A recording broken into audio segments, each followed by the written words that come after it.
ഇന്ന് ഉണക്കച്ചെമ്മീൻ്റെ ഒരു ചമ്മന്തി പൊടിക്കാം. ഈ ഉണക്കച്ചെമ്മീൻ വറുത്ത് പൊടിച്ച് കഴുകി വെച്ചതാണ്. അതിൻ്റെ മീശി ഇതുമെല്ലാം എടുത്ത് കളഞ്ഞിട്ട് കഴുകി വെച്ചതാണ്. അതായത് വറുത്തിട്ട് അതിൻ്റെ തലയും വാലും എല്ലാം പോക്കിയിട്ട് എന്നിട്ട് കഴുകണം. എന്നിട്ട് കഴുകിയിട്ട് വെച്ചതാണ്. കറിവേപ്പില, ഇഞ്ചി, വെളുത്തുള്ളി, മാങ്ങ, തേങ്ങ, ഉപ്പ്, മുളക് പൊടി. ഈ മാങ്ങ എങ്ങനെയാണെന്ന് വെച്ചാൽ, മാങ്ങ വേനൽക്കാലം എൻ്റെ അടുത്ത് ഉണ്ടായ മാങ്ങ തോല് കളഞ്ഞ് പിന്നെ ഫ്രിഡ്ജിൽ വെച്ചതാണ്. അത് ആവശ്യത്തിന് എടുക്കും, എന്നിട്ട് കൂട്ടിയിട്ട് ഫ്രീസറിൽ വെക്കും. ഒന്നുമല്ലാണ്ട് ഇതാ ഇങ്ങനെ മാങ്ങ കിട്ടും. മാങ്ങ ഉടക്കാവുകയില്ല. മാങ്ങ ഈ മിക്സിയിലിട്ടിട്ട് ഒന്ന് ആക്കുക.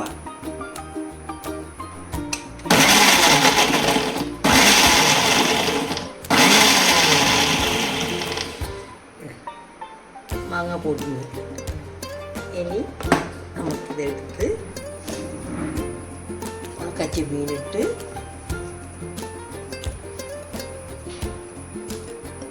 വെള്ളുള്ളിയിട്ട് ഇഞ്ചിയിട്ട് കറിവേപ്പിലയിട്ട് ആവശ്യത്തിന് തേങ്ങ ഇടുക.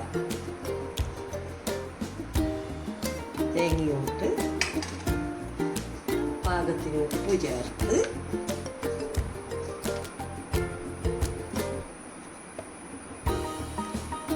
പാകത്തിന് മുളക് പൊടി ഇടുക.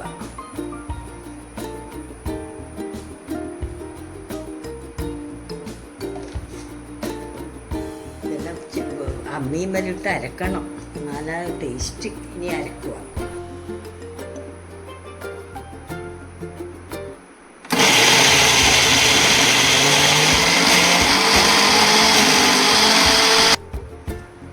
എല്ലാം ഇതാക്കിയിട്ട് ഒന്നും കൂടി എല്ലാം മിക്സ് ചെയ്യുക. ഒന്നും കൂടി അരക്കുക.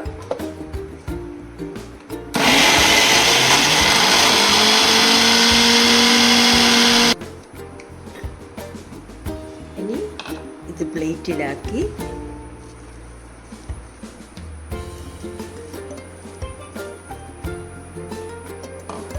ഉപ്പ് നോക്കുക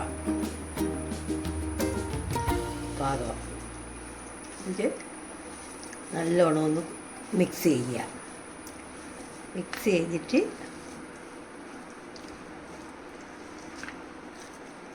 നല്ല ബോൾ ഷേപ്പിലാക്കിയിട്ട് വെക്കുക. നമുക്ക് ചമ്മന്തി റെഡി.